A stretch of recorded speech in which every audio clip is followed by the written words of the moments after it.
Hi friends देखो stool माध्यम किभली आम खट तैयारी करके शोई पारुचे।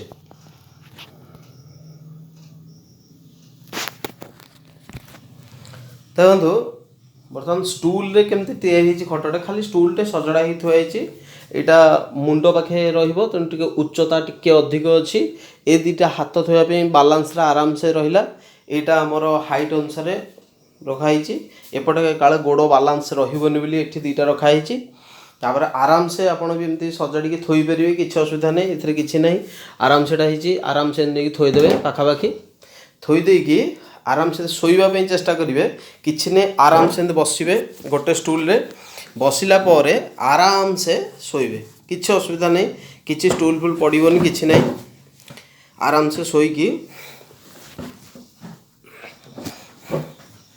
देखो ये आराम से शोई होची। जदि आमर खटर सुविधा नहीं एवं आमर अभ्यास अच्छी खटर शोवाई आम यही भाव में खट निजे तैयारी करिपरिबा या पर गद्दी फद्दी पकई परिबा। देखो हाथ भी थोड़ा आराम से अच्छी ये हाथ भी थोईला तापर देखो एपट हाथ भी आराम से थोईला किसी असुविधा नहीं शोवाई।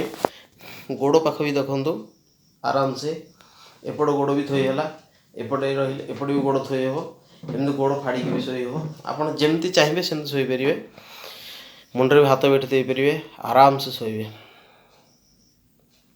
मो भिडियोटी भल लगे शेयर करूँ लाइक करूँ सब्सक्राइब करूँ। Thank you.